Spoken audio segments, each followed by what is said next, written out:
자, 그럼 생명 시스템에서 화학 반응 봐야 되는데, 자, 화학 반응은 알고 있죠, 그죠? 뭐 하는 건데? 화학 반응은 정의가 어떻게 됩니까? 중학교 때 배웠죠. 물리 반응과 화학 반응. 자, 물리 반응은요. 물질의 성질 변화 있다 없다. 물질 성질 변화 없습니다.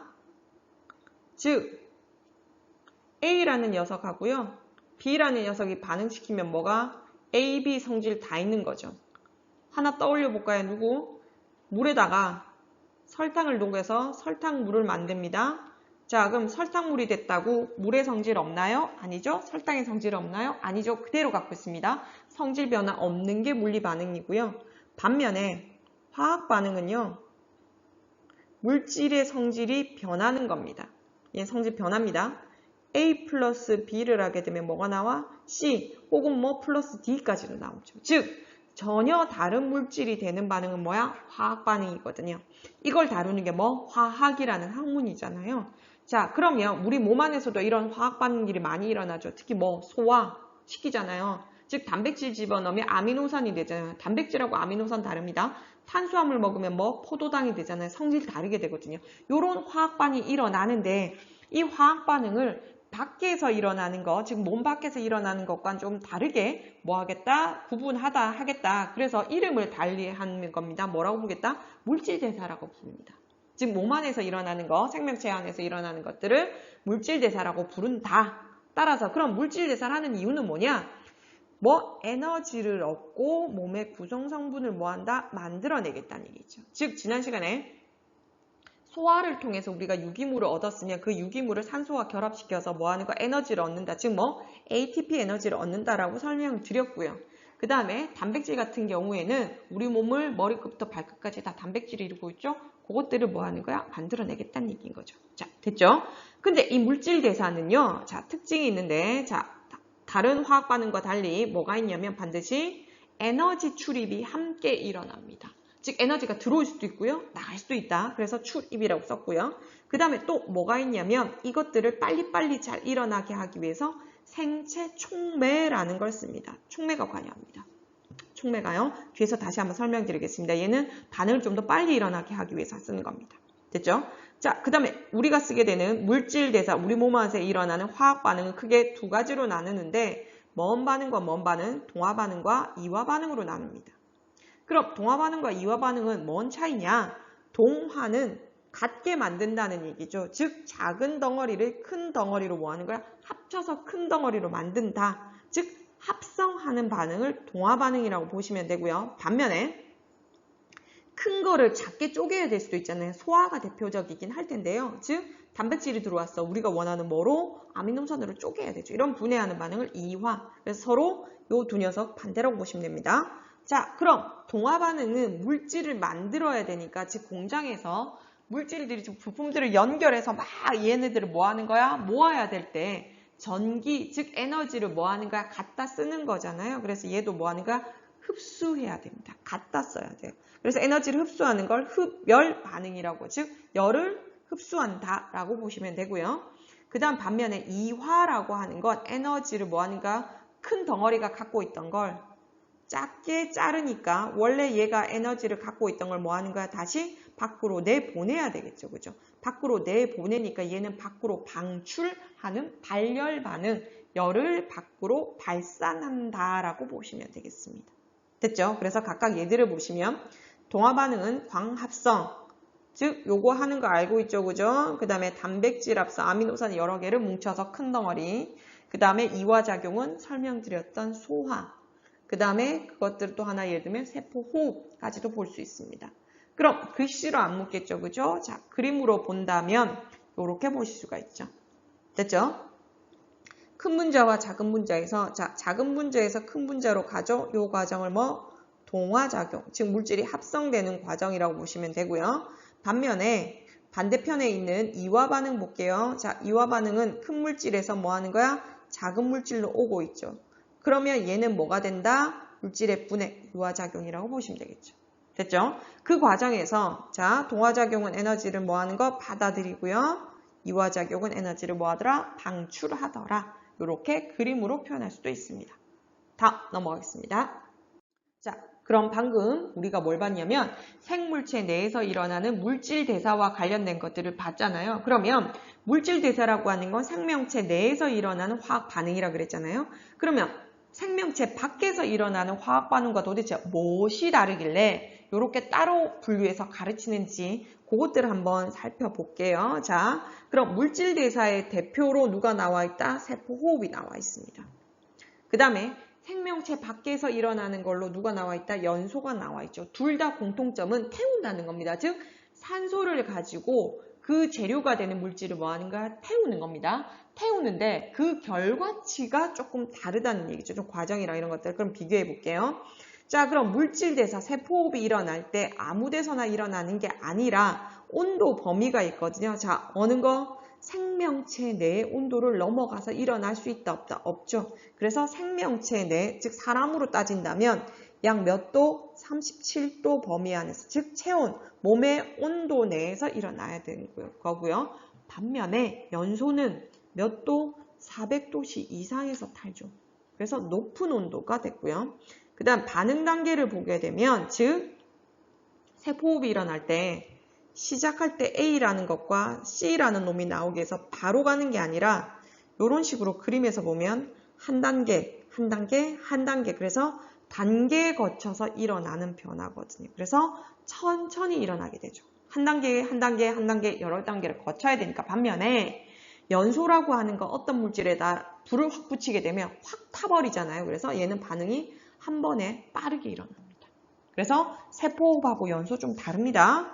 자, 그 다음에 촉매라는 게 있는데요. 즉 반응이 빨리 일어날 수 있도록 관여하는 물질이라고 아까 언뜻 설명을 드렸는데 얘가 생명체 내에 있으면 생체 촉매라는 말을 쓰는데요. 물질 대사는 생체 촉매가 관여하지만 연소는 생체 촉매가 관여하지 않습니다. 왜? 빠르게 이미 일어나기 때문에 더 빠르게 해줄 필요는 없다는 얘기거든요. 자, 됐죠?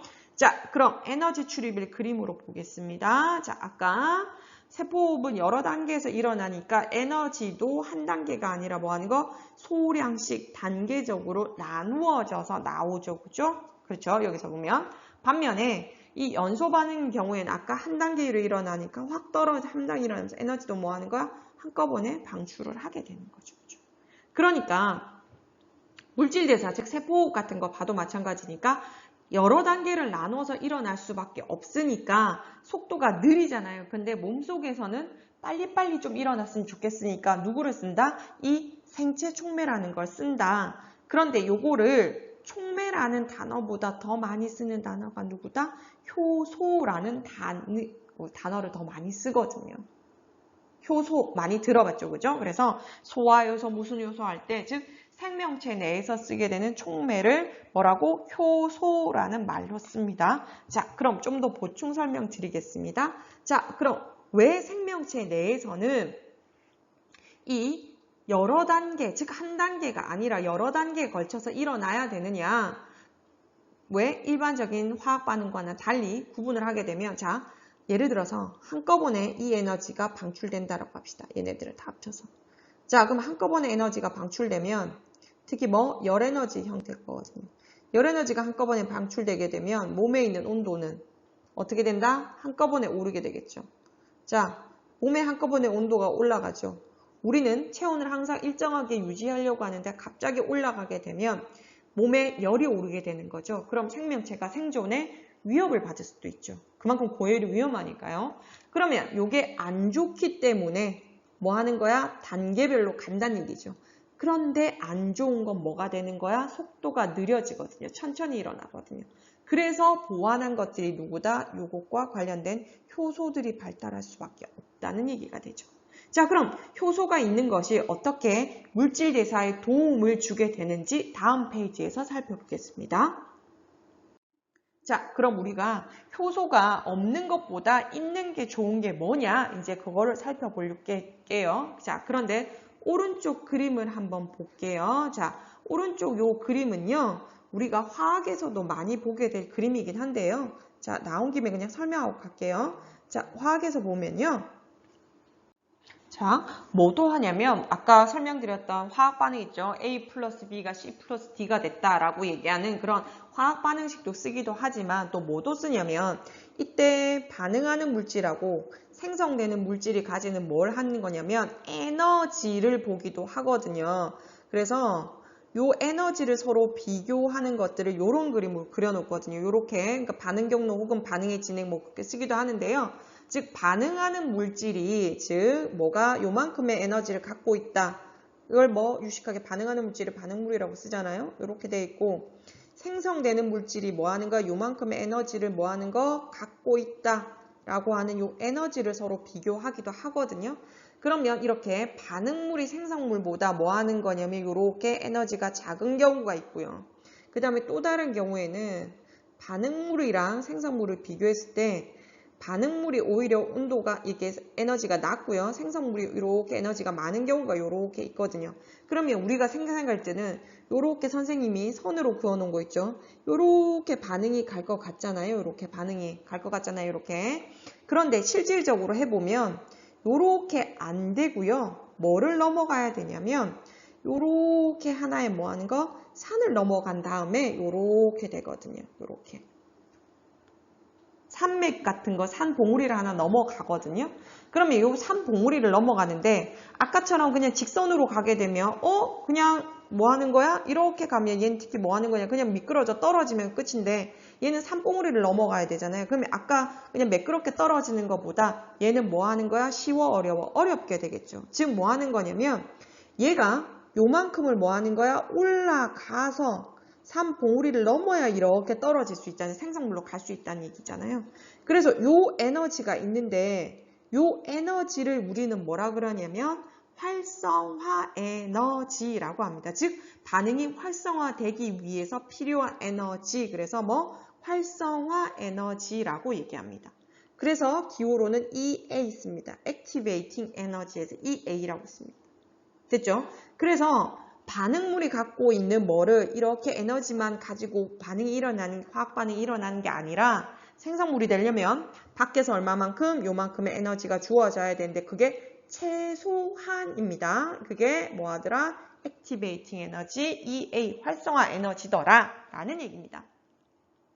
그런데 이 활성화 에너지가 보면요. 자, 오른쪽에 요거 볼게요. 얘는 아까 반응물이 오히려 에너지가 낮았으니까 요거만큼을 줘야 얘는 뭐 하는 거야? 생성물이 될 수 있는 거죠. 요렇게.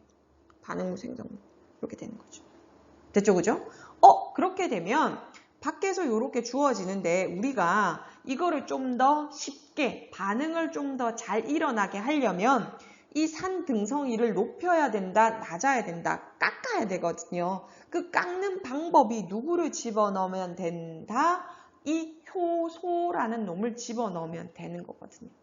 됐죠? 그죠?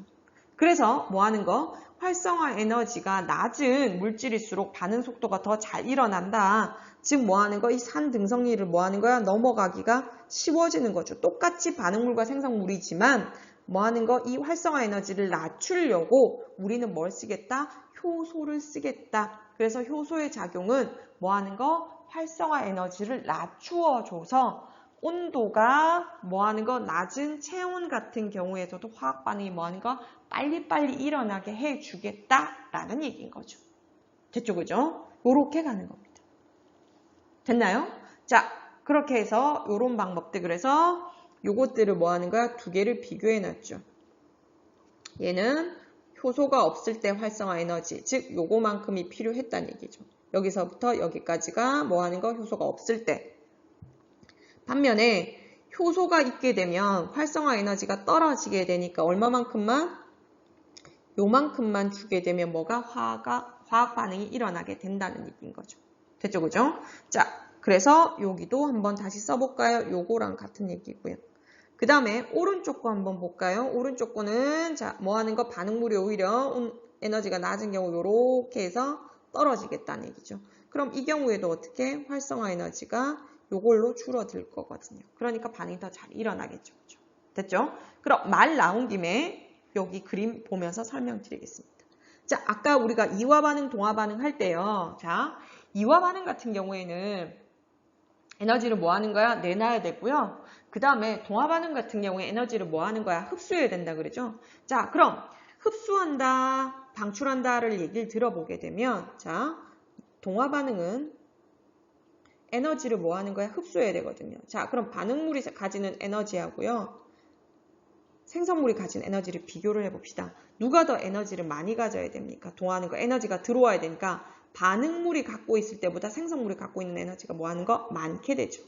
반면에 이화작용은 에너지를 뭐 하는 거야? 내놔야 된다며 밖으로 빼야 된다는 얘기죠. 그럼 반응물이 갖고 있던 에너지를 생성물이 되게 되면 밖으로 나갔으니까 뭐 하는 거야? 반응물이 갖고 있는 에너지가 더 많겠죠. 자, 그럼 그래프에서 한번 찾아볼까요? 자, 누구? 어느 녀석이 동화, 어느 녀석이 이화? 얘가 뭐가 된다? 이화 작용에 해당되는 게 되겠죠. 왜? 생성물 에너지가 작으니까요. 반면에 오른쪽은 뭐? 생성물이 가지는 게 많죠. 얘는 동화작용과 관련된 에너지 그래프라고 보시면 되겠죠. 됐죠? 그죠? 이렇게 설명드렸습니다. 그래서 결론은 뭐 하는 거다? 얘가 효소가 있음으로 해서 활성화 에너지를 낮추어 준다. 그래서 우리는 뭐가 된다? 얘가 속도를 좀 더 빠르게 일어날 수 있게끔 해주더라. 그래서 우리는 효소가 필요하다라는 게 결론이었죠. 핵심이죠. 다음 넘어가겠습니다. 자, 그럼 우리가 효소가 왜 필요한지 또 이유를 살펴봤고요. 자, 그럼 이제 우리가 효소가 어떻게 실제적으로 작동하는지를 보려고 하는데, 자, 우리 중학교 때 소화와 관련돼서, 자, 뭐 탄수화물, 단백질, 지방 각각 하는 게 효소가 다 종류가 달라서 우리가 위치별로 다 외웠던 거 기억납니까? 즉, 효소가 하나가 만사형통처럼 모든 것에 맞는 멀티플레이어가 아니라 적재적소에서 필요한 뭐가 있다? 효소가 있다. 즉 효소는 그 물질마다 뭐 하는 거? 다르게 쓰인다는 걸 한번 추정해 볼 수가 있을 거잖아요. 그래서 효소는 뭔가 다른 녀석들과 다르지 만능 멀티가 아니구나. 걔네들이 갖고 있는 특징이 있구나를 한번 추측하면서 보도록 하겠습니다. 자, 첫 번째. 효소의 주성분은 배웠죠? 뭐라고 배웠습니까? 뭐라고? 단백질. 우리 1학기 때도 배웠잖아요. 단백질로 되어 있고요. 그 다음에 효소마다 고유한 입체적 뭐를 갖고 있어? 구조를 갖고 있기 때문에 특정한 물질하고만 반응하는 겁니다. 모두 다 반응하는 거 아니라는 거. 그 다음에 높은 온도에서 쓸 수 있다 없다? 예, 못 씁니다. 즉 사람의 경우에는 얘가 가장 최적화되어 있는 온도가 어디? 체온 근처겠죠. 그래서 높은 온도가 되면 성질이 변해서 기능을 실행할 수 없습니다. 그래서 아기들이 가장 위험한 게 뭐 하는가? 열 나는 거죠. 요즘에 코로나19도 열이 나는 거잖아요. 위험한 게 뭐 하는 거냐면 이런 효소들이 높은 온도가 되면 기능을 상실하거든요. 즉 물질 대사가 잘 일어날 수 없기 때문에 생명체가 뭐 하는 거야? 위험하다는 얘기입니다. 그래서 이거 굉장히 중요합니다. 온도, 적정 온도에서 할 수 있는 거. 자, 그 다음 두 번째. 물질 대사가 그럼 진행되는 과정에서 자, 그럼 효소는 어떻게 작동하느냐를 보게 되면 밑에 그림 보겠습니다. 자, 효소가 아까 3차원적으로 입체 구조를 가지죠. 고유한 그걸 가진다 그랬죠. 그래서 요거 볼게요. 이 효소는 요런 온폭한 홈을 갖고 있습니다. 자, 그러면 요것과 결합할 수 있는, 즉 홈이 맞는 물질, 요거는 홈이 뭐 하는 거야? 맞죠. 근데 얘 물질은 맞아 안 맞아? 안 맞아요. 그럼 이 효소가 화학 반응을 일어날 수 있게끔 도와주는 물질은 누구다? 요 물질만 가능하다는 얘기죠. 됐죠? 그래서 요 홈이 맞는 물질들만 뭐 하는 거야? 우리가 써서 얘가 반응이 일어날 수 있게끔 해주겠다라는 얘기죠. 그래서 오른쪽 그림 볼게요. 자, 요 반응물 쓸 수 있죠. 효소가 결합했습니다. 그래서 요렇게 결합을 했고요. 그럼 이 반응물이 이 효소에 의해서 얘가 뭐가 되는 거냐면 이렇게 나눠지는 이화 반응이네요. 이 경우에는 잘라졌다. 그러면 반응물에서 생성물로 우리가 원하는 목표를 성취했죠. 그럼 더 이상 효소는 필요 있어 없어? 없어서 망가뜨려서 뭐 하는 거 폐기할 것 같지만 실제로 그렇지 않고 얘는 다시 뭐 하는 거야? 재사용하죠. 왜? 아깝잖아요. 만들어 놓은 거. 그래서 재사용하더라. 그래서 영구적이 아니라 일시적으로 사용되고 난 다음에 다시 또 다른 요 종류가 같은 반응물과 계속 뭐하더라? 결합해서 쓰고 쓰더라. 그래서 반응물과 일시적으로 결합한 다음에 뭐하는 거? 활성화 에너지를 낮추는 역할을 해주더라 라는 얘기고요. 그 다음에 방금 봤지만 이 효소는 자기와 맞는 이 홈이 맞는 녀석들하고만 결합할 수 있지 이 홈이 맞지 않는 이런 녀석들과 결합해 안 해? 안 하는 거죠. 그래서 특정한 반응물과만 결합할 수 있다. 즉 그 반응에만 촉매 역할을 해준다. 그걸 유식하게 뭐라고? 기질특이성이라고 합니다. 기질특이성. 즉 아무런 반응물과 결합하는 게 아니라 특정 반응물과만 결합할 수 있다. 기질특이성. 그 다음에 4번. 반응 후 분리되어서 다른 녀석들과 뭐하더라? 재활용되더라. 그래서 재사용되더라 라고 보시면 되겠죠. 자, 그럼 실질적으로 효소가 생명현상에 쓰이는 예들이 있을 거잖아요. 자, 그럼 보게 되면 뭐 혈액응고, 사람이 그 피를 한 1.6리터에서 한 2리터 정도 흘리면 뭐가 되냐면 생명에 위협이 오잖아요. 그래서 수술할 때도 막 수혈받고 그러는데 그걸 막기 위해서 뭐 피부린이라고 하는 효소가 있어요. 얘가 뭐 하는 거냐면 혈구들을 엉켜가지고 뭐 하는 거 막을 형성합니다. 상처 부위에 더 이상 피가 못 나가도록 하는 것들. 그 다음에 간에서 독성 물질, 우리가 화학약품들이 몸에 들어오게 되면 가장 먼저 가는 곳이 어디냐면 간이거든요. 화학 공장이거든요. 독성을 뭐 하는 거야? 낮추도록 하는 거거든요. 그것들을 하는데 전부 간이 관여하고 있고요. 그 다음에 생장, 우리가 몸이 자라는데 필요한 물질 합성이라든지 우리가 소화, 효소들 기억나죠? 광합성에도 관여하고요. 세포호흡에도 심지어는 관여합니다. 이런 많은 것들에 우리가 효소를 사용하고 있는 겁니다. 자, 그 다음에 밑에 그 교재에 보시면요. 또 생명, 우리 주변에 뭐 효소 어쩌고저쩌고 하면서 다양한 예들이 있는데 이것들은 설명드리지는 않을 거고요. 여러분들이 읽어보시면 충분히 뭐 하는 거 이해가 되실 분들이라서 부분이라서 선생님 따로 설명드리지 않겠습니다. 꼭 읽어보십시오. 다음 넘어가겠습니다. 자, 그러면 탐구활동 나오네요. 탐구활동 보겠습니다. 자, 앞에서도 계속 설명드렸지만 과학과 관련된 모의고사라든지 수능에서는 자 이론을 묻는 게 아니라 실험을 가장해서 이론을 묻는다라고 설명을 드렸잖아요. 이것도 마찬가지입니다.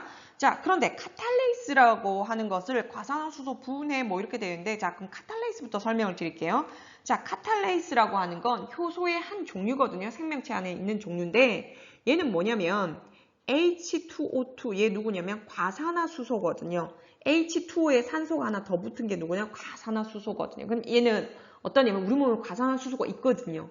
왜냐면 소화를 한다든지 세포호흡을 한다든지 그 과정에서 중간산물로 우리가 원하지 않는데 생기는 게 누구다? 이 과산화수소거든요. 근데 이 과산화수소가 생명체 내에서 정상적인 세포로 공격을 한단 말이에요. 얘가. 그래서 얘를 분해시켜서 우리한테 독소가 되지 않도록 해야 되는데 그때 관여하는 효소가 뭐야? 카탈레이스입니다. 카탈레이스. 아직도 인터넷 검색해보면 카탈라아제라고 되어 있는데 그거 일본식이니까 쓰지 마시고요. 카탈레이스라고 써주시면 좋겠습니다. 그래서 이 과산화수소를 분해하는데 관여하는 효소를 누다 카탈레이스다. 그럼 얘가 실제적으로 어떻게 되는지를 한번 보겠다는 얘기죠. 자, 그럼 실험 볼게요. 3개의 시험관 A부터 C에 3% 과산화수소 용액을 다 넣었습니다. 넣은 다음에 A는 아무것도 안 넣었고요. B는 감자, C는 생간 조각을 넣었네요. 그리고 난 다음에 뭘 해보자? 변화를 관측해보자 라는 관찰해보자는 얘기거든요. 그럼 A는 탐시 시간에 배웠죠. 그죠? 아무런 조치도 취하지 않고 다른 실험한 것들과 비교하기 위한 거죠. 뭐 대조군. 그럼 B, C가 뭐 실험군이겠네요. 자, 그럼 A는 당연히 아무것도 안 했으니까 변화 있어 없어? 변화 없죠. 변화 없음이라고 쓸 겁니다. 변화 없겠죠. 그죠? 변화 없음. 한글로 여러분은 잠깐만요. 그냥 이렇게 쓸게요. 변화 없음. 여러분도 X 치실 것 같아서 선생님 미리 이렇게 써야 될 거 나중에 공부할 때 못 알아볼 것 같아서 볼게요. 그 다음에 BC를 보면 이 교과서 150쪽에 보일지 모르겠지만 이걸 확대해 보게 되면요. 기포가 발생을 하거든요. 그럼 이 기포는 누구냐면 자 얘는 누구? H2O하고 O2가 나오게 되거든요. 얘는 그러면 누구다? 산소 기체가 발생하거든요. 그래서 얘는 뭐? 기포 발생. 그 다음에 C도 기포 발생했죠. 그죠? 보면 발생했습니다. 그림 자세히 보시면 있어요. 자, 그 다음에 꺼져가는 불씨를 이제 넣었거든요.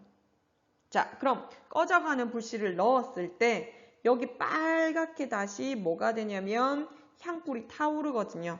자, 그럼 얘는 누구? 산소가 맞다는 거죠. 그죠? 왜? 산소는 다른 타는 걸 도와주는 조연성을 갖고 있기 때문에 다른 물질을 타게 한다. 그럼 얘는 산소가 100% 틀림없거든요. 자, 그런데 자 시험관에 있는 기포가 발생 안 했으니까 얘는 뭐 한다? 꺼져가는 불씨 넣어봐야 소용이 있어 없어? 없죠. B는요. 어떻게? 불씨가 뭐 하는 거? 다시 살아나겠죠.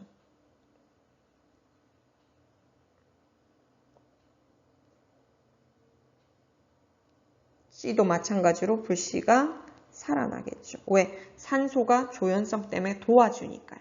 자, 그 다음에 다음 단계 볼게요. 그럼 이런 반응이 일어나고 있을 때 추가로 과산화수소를 더 집어넣었다라고 하면 어떤 일이 벌어지겠느냐. 자, 시험관에는 역시 변화 없을 거고요. 시험관 B는요. 뭐가? 원래 과산화수소가 이 감자 때문에 다 분해돼서 더 이상 뭐 하는 거? 기포가 발생하지 않다가 다시 또 집어넣어 주니까 다시 뭐 하는 거야? 기포가 또 발생하겠죠. C도 어떻게 됩니까? 다시 기포가 발생하겠죠. 자, 그럼 여기서 하나 키포인트. 아까 촉매는요. 촉매는 사라진다, 사라지지 않는다, 사라지지 않죠. 그래서 어떤 반응을 이루고 나면 다시 뭐 한다? 재사용된다 그랬죠. 그러니까 뭐 하는 거? B에 감자에 있던 카탈레이스나 C에 있던 간에 있던 카탈레이스나 일단 뭐 했기 때문에 얘는 뭐 쓰였죠. 기존에 넣었던 과산수소를 다 분해하고 난 다음에 뭐 하는 거야? 얘가 반응을 다 끝낸 다음에 이 과산화수소가 분해되어 있다가 다시 또 과산화수소가 들어오게 되면 다시 결합해서 뭐 하는 거야? 재사용된다는 걸 볼 수가 있겠죠. 그죠? 확인할 수가 있겠죠. 그죠? 자, 그럼 이제 실험 결과 정리하겠습니다. 자, 1번. 과산화수소의 분해 이렇게 되어 있죠. 그죠? 자, 과산화수소 분해가 되는 걸 우리는 실험을 통해서 확인했는데 실제로 아까 선생님 설명드릴 때 과산화수소가 분해되면요. 자, 뭐와 뭐가 된다고요? 물이 되거나 아니면 뭐가 물과 산소가 된다 그랬는데 산소가 생기는 거 실험을 통해서 확인을 했잖아요. 꺼져가는 불씨를 집어넣는데. 자, 그런데 물 확인하는 거 했습니까? 안 했습니까? 안 했죠. 안 한 게 아니라 솔직히 못 하거든요. 왜?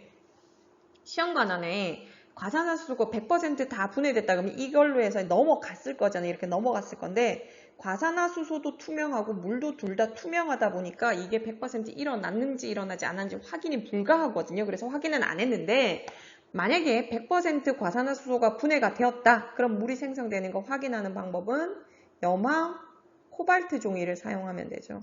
자, 이 염화 코발트 종이는요. 원래는 무슨 색이다? 푸른색이죠. 근데 물과 만나면 무슨 색으로 바뀌어? 붉은색으로 바뀌죠. 그래서 혹시나 염화 코발트 종이를 썼다 그런 거, 얘가 물이 생성됐는지를 뭐 하기 위함이다? 확인하기 위함이다 라는 얘기죠.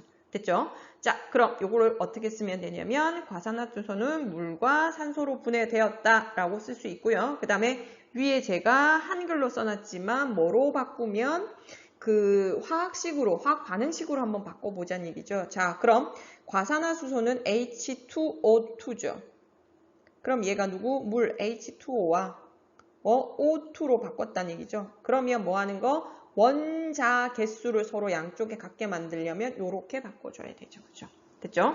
그러면 이렇게 쓸 수 있습니다. 이거는 중학교 때 여기가 화살표를 기준으로 해서 얘가 반응 전, 반응 후 이렇게 해서 질량 보존의 법칙 때문에 원자 종류와 개수가 서로 같아야 된다는 거 배웠을 거라고 생각하고 이거 설명 안 했습니다. 다음에 우리가 산화환원 하면서 화학 반식 다시 한번 설명드리겠습니다. 자, 그 다음 두 번째. 발생한 기포의 성분은 무엇인가? 우리가 꺼져가는 불씨를 집어 넣었었죠. 그죠? 그랬더니 불씨가 살아났어. 그럼 얘는 100% 뭐다? 산소라는 걸 알 수가 있겠죠. 그죠? 산소가 무슨 성질을 갖고 있기 때문에? 조연성을 갖고 있기 때문에 100% 산소라는 걸 알 수 있습니다. 자, 3번 보겠습니다. 자, 3번. 그럼 카탈레이스는 어떤 작용을 하는 것이냐? 이미 실험을 하면서 설명을 드렸죠. 그죠? 누구를? 과산화수소를 산소와 물로 분해하는 역할을 하는 게 카탈레이스인데 이게 모른다. 만약에 몰랐다라고 가정해보자고요. 우리가. 그러면 뭘 보면 돼? A하고 B와 C를 한번 비교해보면 되죠. A는 과산화수소 자체만 둔 거고 BC는 감자나 생간을 넣었기 때문에 카탈레이스를 첨가해 준 거거든요. 그런데 A 같은 경우는 과산화수소 분해 반응이 일어나 안 일어나? 분해가 안 되거든요. 눈으로 관찰 안 됩니다. 왜냐면 아주 천천히 일어나는 반응이라 우리가 볼 수는 없지만 B와 C의 경우에는 분해되는 걸 보이잖아요. 보입니다. 눈으로 확인 가능합니다. 자, 그럼 누구 때문이다? 생간이나 감자에 들어있는 누구? 카탈레이스의 작용 때문이지 않겠느냐라고 볼 수 있는 거죠. 따라서 이걸 정리하게 되면 카탈레이스가 있으면 얘가 뭐 한다? 빨리 분해가 일어난다라고 하니까 카탈레이스의 작용은 이렇게 쓰시면 되겠는 거죠. 자, 그럼 4번 보겠습니다. 기포 발생이 끝난 시험관 B와 C에 가산화수소를 추가로 집어넣었습니다. 그러면 다시 기포가 발생했죠. 그럼 그 까닭은 즉 과산화수소는 분해돼서 없어졌는데 그 이전에 집어넣은 거, 그래서 기포 발생이 어느 순간에 잦아들었을 건데 왜 카탈레이스는 새로 집어넣지 않았는데 또 과산화수소만 집어넣게 되면 얘가 기포가 발생하냐? 자, 그럼 얘는 뭐한다? 흔히 얘기해서 재사용이 뭐하다? 가능하다는 얘기죠. 즉 양이 줄지 않는다는 얘기죠. 계속 재활용이 가능하다는 걸 쓰란 얘기죠. 아까 설명드렸습니다. 자, 그 다음 5번. 이 실험으로 알 수 있는 효소의 역할은 그럼 뭐다? 뭐를 빨리 일어나게 해준다는 거죠. 그래서 화학 반응을 빠르게 일어날 수 있도록 해준다. 뭐를 낮춰서? 활성화 에너지를 낮추어서. 그죠? 요거를 알아두시면 되겠죠. 다음 넘어가겠습니다. 자, 형성평가 1번 보겠습니다. 자, 교재 37쪽에 있고요. 1번, 그림은 생명체 내에서 일어나는 어떤 화학 반응의 에너지 변화를 나타낸 것이다. 이렇게 돼 있죠. 그죠? 자, 그러면 요걸 통해서 우리가 어떤 반응인지를 먼저 찾아야 될 텐데요. 자, 일단 우리가 주어진 정보를 한번 볼까요? 화학 반응식이 아니라 에너지 관련 그래프니까. 자, 반응물이 갖고 있는 걸 Q1이라고 할게요. 생성물이 갖고 있는 걸 Q2라고 할게요. 에너지를. 그럼 Q1하고 Q2를 한번 비교를 해볼게요. 자, Q1, Q2 중에 누가 더 크다? Q2가 더 크죠? 그죠? 그러면 얘가 일어나려 그러면 이만큼의 에너지를 뭐 해야 돼? 흡수를 해야지. 그죠? 흡수를 해내야 되는 거죠. 그러면 에너지를 밖에서 흡수해야 하니까 얘는 뭐야? 흡열 반응이 되는 거죠. 흡열 반응. 그러면 흡열 반응은 동화야, 이화야? 동화 작용이 되겠죠. 그죠? 자, 반면에 우리가 다른 그래프를 한번 그려볼게요. 자, 만약에 반응물이 이렇게 있고 생성물이 이렇게 있다라고 해볼게요. 반응물, 생성물. 반응물이 갖고 있는 걸 역시 Q1이라고 하고요. 생성물을 Q2라고 해봅시다. 그럼 얘가 이렇게 떨어져야 되죠. 그럼 Q1이 큰 거야? 여기선 Q2가 큰 거야? Q1이 크죠? 그럼 이렇게 변하는 과정에서 요 녀석의 차이가 해당되는 요 에너지 있죠? 요걸 뭐 해야 돼? 밖으로 내놔야 되죠? 그럼 얘는 무슨 반응이야? 발열 반응이 되고요. 그럼 발열 반응은 동화야, 이화야? 이화 작용이 되겠죠. 그죠? 그래서 요 그래프만 보고 이게 동화작용이구나, 이화작용이구나, 이거 화학하고 연결시키시란 얘기죠. 생명과학하고 화학하고 연결이 됩니다. 이렇게. 자, 그럼 보기 실제로 보겠습니다. 기억, 포도당이 결합하여 녹말이 만들어진다 되어 있는데요. 동화 이화에서 가장 큰 차이점은 큰 덩어리가 되느냐, 작은 덩어리가 되느냐잖아요. 그럼 포도당이 큽니까? 녹말이 큽니까? 녹말이 크죠. 그럼 얘는 동화야, 이화야? 동화작용이 되겠죠. 그죠? 그러면 같은 예가 되겠죠. 자, 니은. 아밀레이스에 의해서 녹말이 엿당이 된다 되어 있는데, 자, 녹말이 큽니까? 엿당이 큽니까? 녹말이 큽니다. 그럼 얘는 뭐야? 이화입니다. 아밀레이스는 대표적인 뭐야? 소화효소죠. 그죠? 소화효소니까 얘가 잘게 쪼개지잖아요. 그래서 얘는 아니고요. 디귿. 이산화탄소와 물로부터 포도당이 만들어진다는데 이산화탄소는 CO2, 물은 H2O, 포도당은 C6H12O6, 즉 덩어리가 훨씬 더 큰 게 보이죠. 그죠? 얘도 뭐야? 동화작용입니다. 얘 뭔데? 광합성이죠. 광합성. 대표적인 동화작용이죠. 따라서 정답 몇 번 처리하는 게 낫다? 3번으로 처리하셔야겠죠. 넘어가겠습니다. 자, 문제 2번입니다.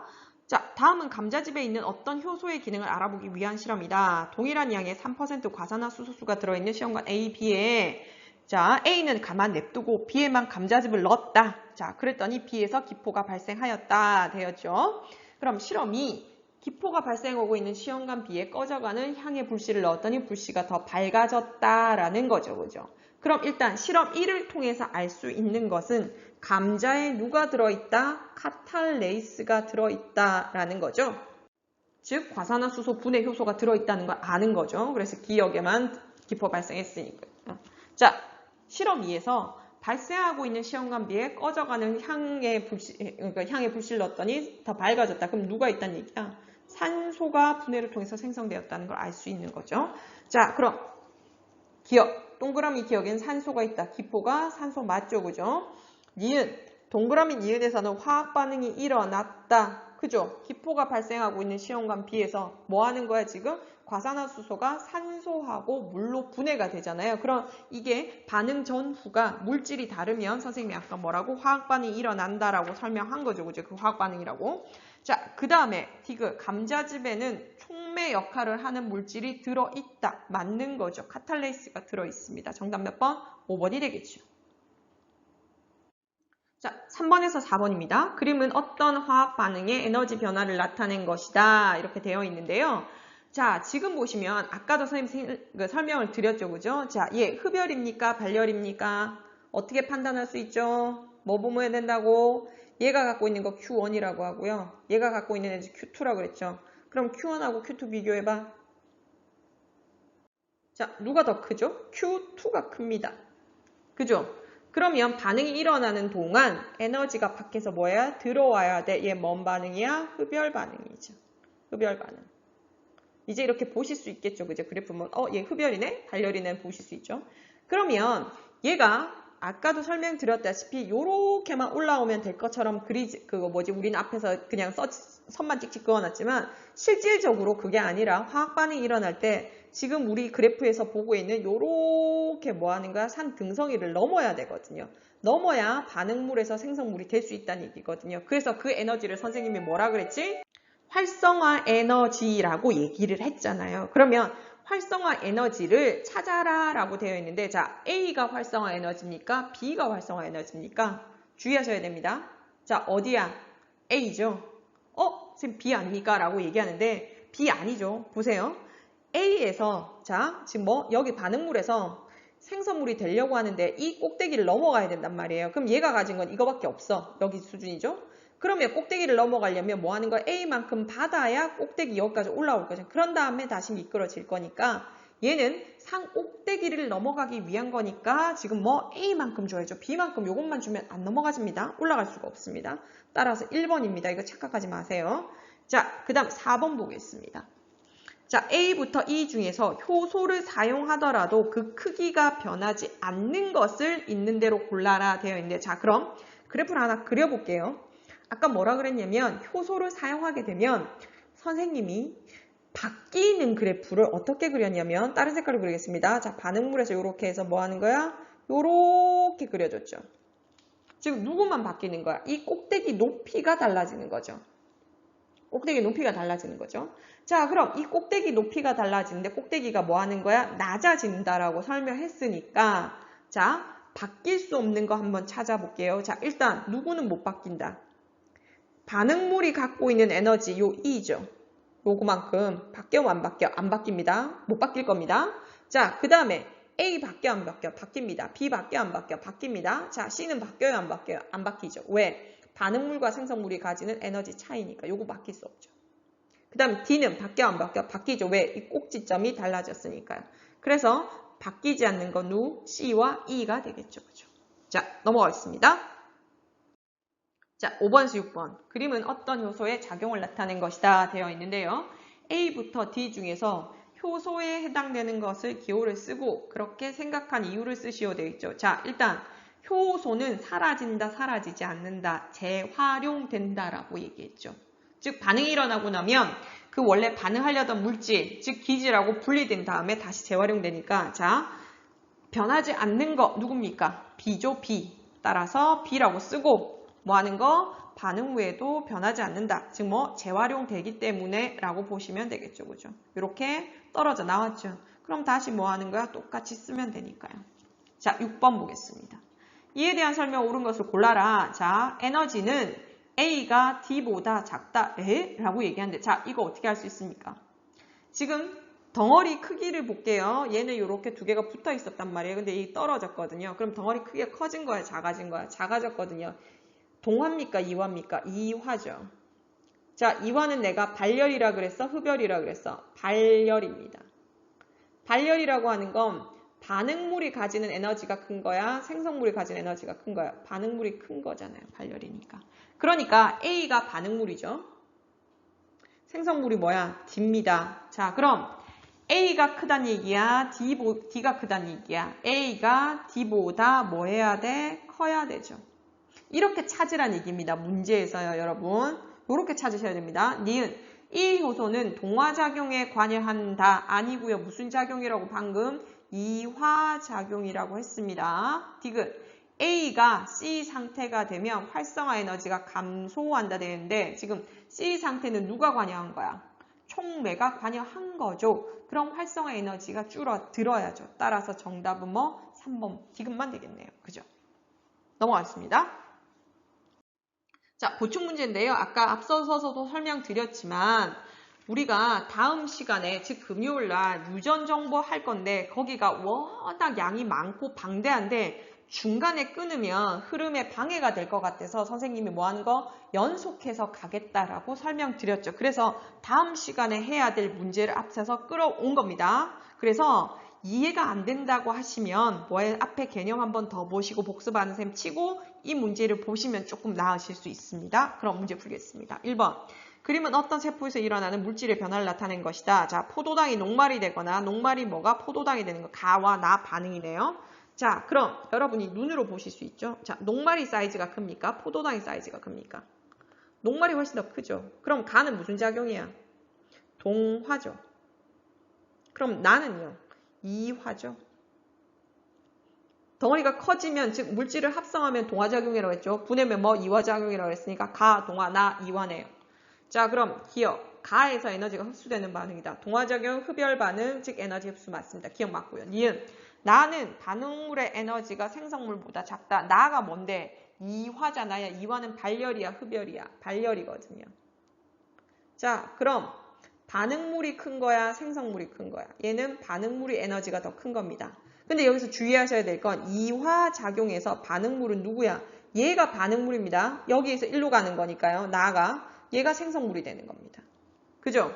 그럼 나는 반응물의 에너지가 생성물의 에너지보다 뭐하다? 크다로 바꿔야죠. 큰 거죠.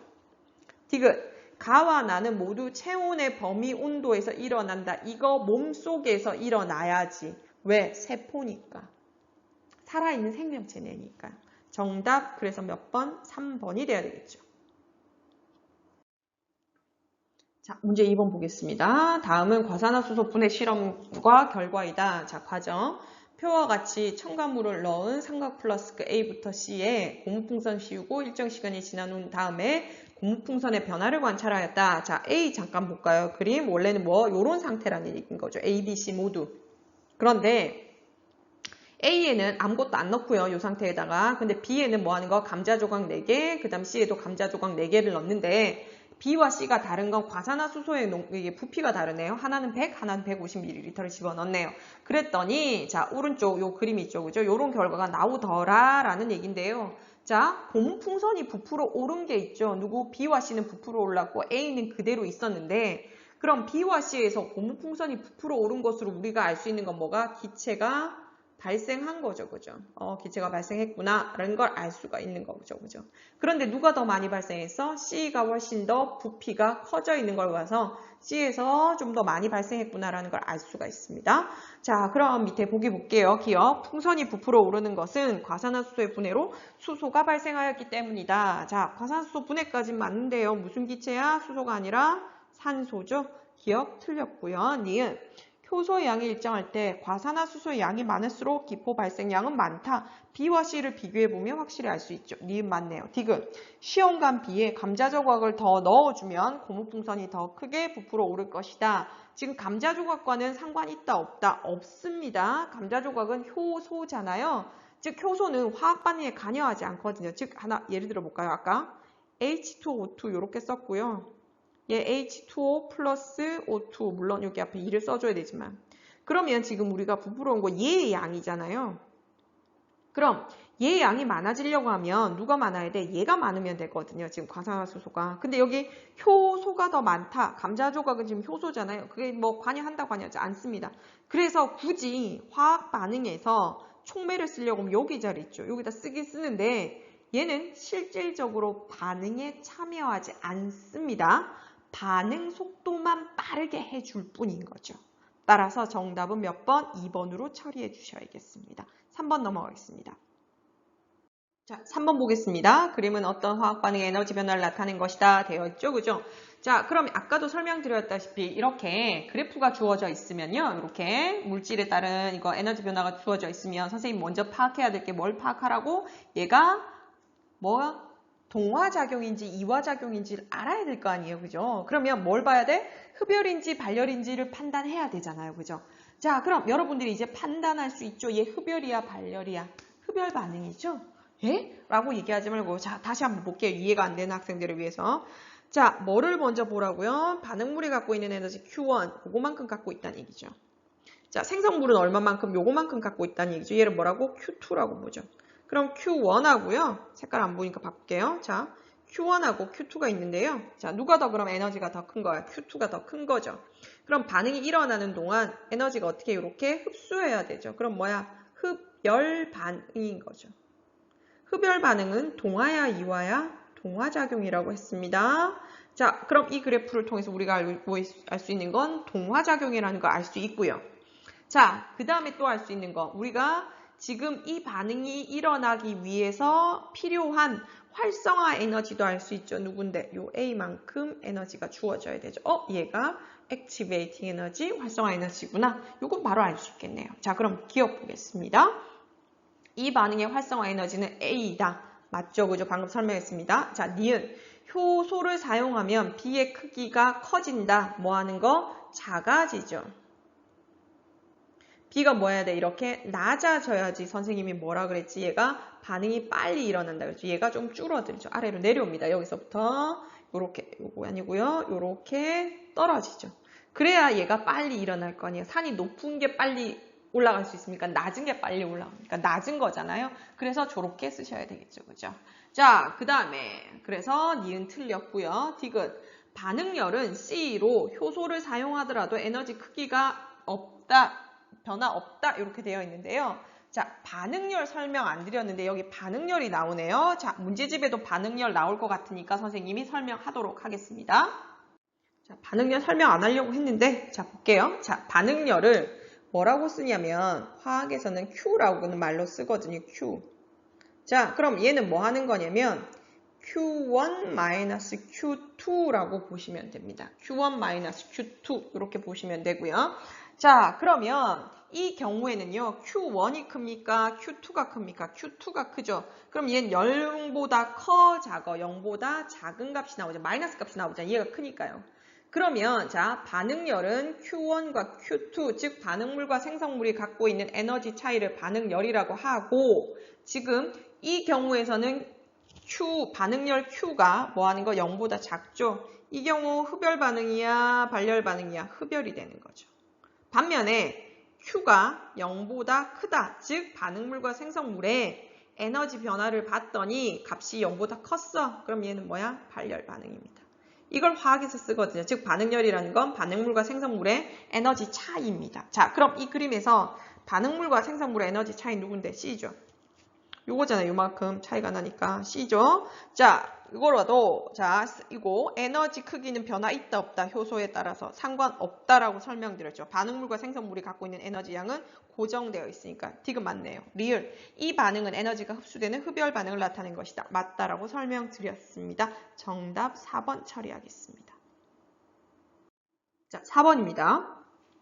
그린 가와나는 세포에서 일어나는 물질 대사의 두 가지 유형을 효소의 작용으로 나타낸 것이다. 자, 그럼 봐야 되는 건 반응물과 생성물을 보란 얘기잖아요. 그죠? 자, 그럼 얘 반응물이죠. 얘 생성물이죠. 가에서. 얘 반응물, 얘 생성물이거든요. 나에서. 자, 그럼 가는 동화입니까? 이화입니까? 이화작용이죠. 얘가 작잖아요. 덩어리가. 얘는 큰 한 덩어리에서 두 개로 잘랐거든. 이화작용이고요. 반면에 나는요. 서로 분리되어 있던 조각의 하나의 덩어리가 됐죠. 뭐야? 동화작용이죠. 그죠? 자, 따라서 자, 요렇게 볼 수가 있겠네요. 자, 그럼 기억 보겠습니다. 효소 A는 동그라미 기억과 니은에 모두 작용한다. 맞다, 틀리다. 틀리죠. 자, 작용할 수가 없죠. 뭐 때문에? 기질특이성 때문에. 그래서 모습이 보면 이렇게 홈이 이렇게 돼 있죠. 그러니까 얘하고만 맞는 거예요. 지금 기억하고만 얘는 효소가. 근데 얘는 요렇게 움푹 파여 있죠. 그죠? 그래서 누구랑 맞아? 요 녀석들하고만 맞는 겁니다. 효소비는. 그래서 특정 물질이 정해져 있죠. 그래서 기질 특이성 때문에 모두 작용할 수가 없습니다. 자, 니은 보겠습니다. 효소비는 동화작용을 촉매한다. 맞고요. 디귿, 나와 같은 반응에는 세포호흡이 있다. 동화작용의 세포호흡이 아니라 뭔데? 이화작용의 세포호흡이었죠. 그죠? 그래서 틀렸고요. 정답 몇 번? 2번으로 처리하는 게 맞겠네요. 됐죠? 그죠? 자, 지금까지 해서 그 보충문제까지 다 풀었거든요. 그래서 여러분들이 항상 1학기 때도 잔소리했지만 개념 최소 몇 번? 3번 이상 보시고요. 그 다음에 선생님이 그 교재에 실어놓은 기본적인 형성평가 푸시고 그게 이해가 된다 그러면 보충문제를 푸시면 좀 더 이해가 더 쉬우실 수 있거든요. 그래서 반드시 개념을 먼저 공부하시고 문제 푸시기 바랍니다. 문제부터 푸시면 절대 안 됩니다. 수업 한번 들었다고 해서 100% 개념 이해는 잘 안 되실 거니까 반드시 본인의 것으로 소화하는 시간을 충분히 가지시기 바랍니다. 자, 그럼